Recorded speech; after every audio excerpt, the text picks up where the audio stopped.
Brought to you by Penguin.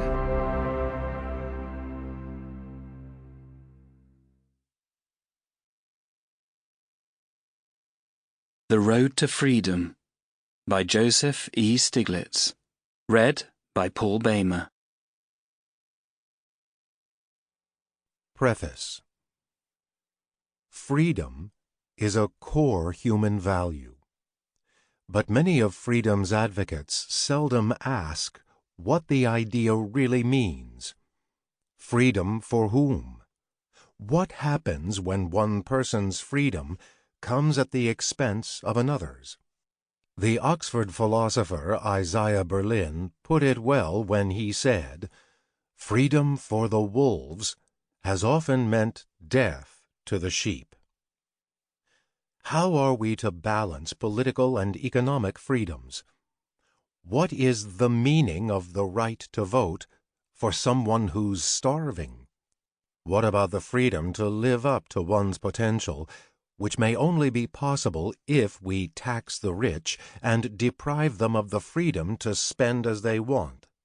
The right, in the United States, seized on the rhetoric of freedom several decades ago, claiming it as their own, just as they claimed patriotism and the American flag as their own.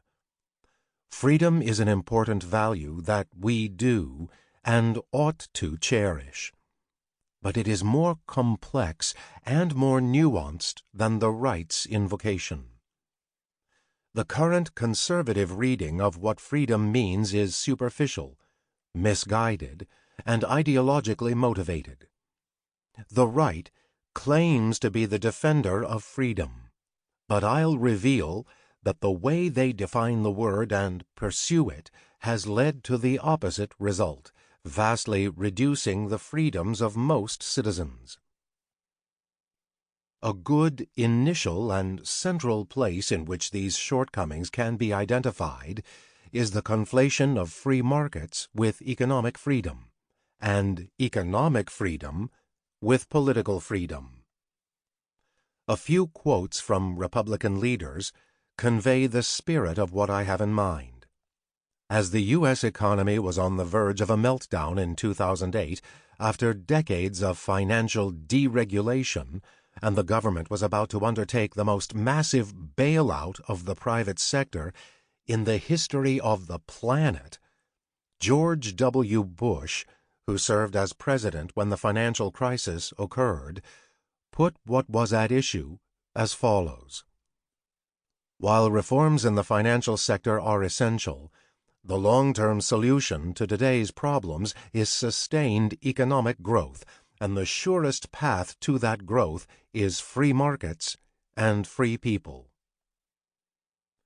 Before Bush, Ronald Reagan, whose presidency, 1981 to 1989, was widely viewed as a turning point toward the right and a full-throated embrace of free markets, had enumerated an economic Bill of Rights.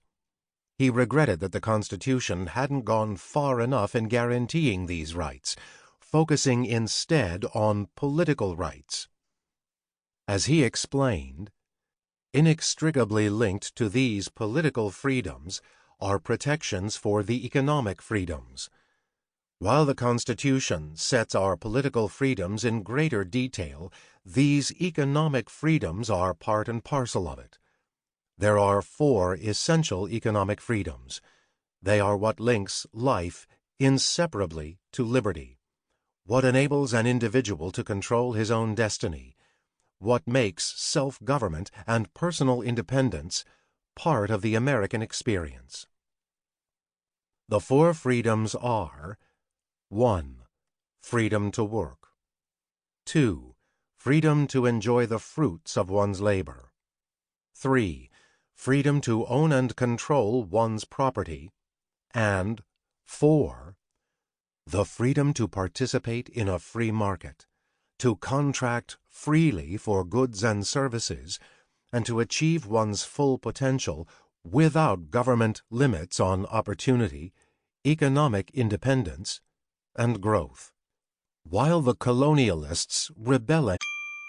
Sample complete. Ready to continue?